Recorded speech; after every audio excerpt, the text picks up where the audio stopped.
রাশিয়ার গভীরে হামলা চালাতে যুক্তরাষ্ট্রের দূরপাল্লার মিসাইল ব্যবহার করবে ইউক্রেন। আগামী কয়েকদিনের মধ্যেই হামলার পরিকল্পনা রয়েছে কিয়েভের, কিন্তু এর পরিণতি ভালো হবে না বলে সাফ জানিয়ে দিয়েছে রাশিয়া।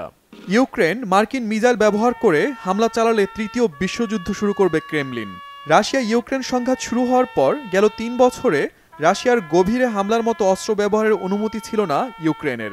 সম্প্রতি উত্তর কোরিয়া সেনা মোতায়েন করেছে রাশিয়ায়। এটি নিয়ে শঙ্কা প্রকাশ করেছে ওয়াশিংটন ও কিয়েভ। এমন একটি পরিস্থিতিতে যুদ্ধক্ষেত্রে ইউক্রেনকে আরও শক্তিশালী করতে অস্ত্র ব্যবহারের অনুমোদন দিল ওয়াশিংটন। যুক্তরাষ্ট্রের নবনির্বাচিত প্রেসিডেন্ট ডোনাল্ড ট্রাম্প আগামী ২০ জানুয়ারি শপথ নেবেন।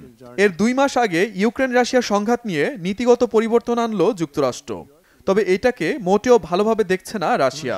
এর আগে রাশিয়ার প্রেসিডেন্ট ভ্লাদিমির পুতিন বলেন, পারমাণবিক শক্তি সমৃদ্ধ কোনো দেশের মিসাইল দিয়ে ইউক্রেন রাশিয়ায় হামলা চালালে পাল্টা হামলা হিসেবে পারমাণবিক অস্ত্র ব্যবহার করবে রাশিয়া।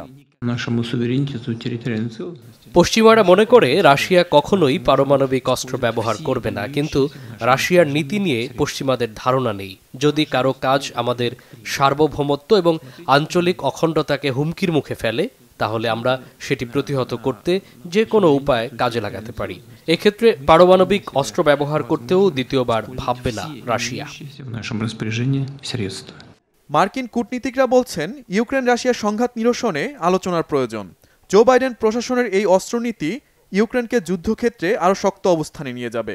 এর ফলে রাশিয়া আলোচনার পথে এগোবে। প্রায় ৩ বছর ধরে চলা যুদ্ধে যুক্তরাষ্ট্র ইউক্রেনকে সমর্থন দিয়ে আসছে।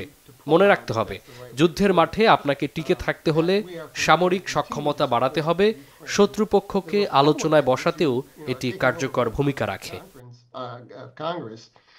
শহীদ Arafat, Bangla vision, news desk.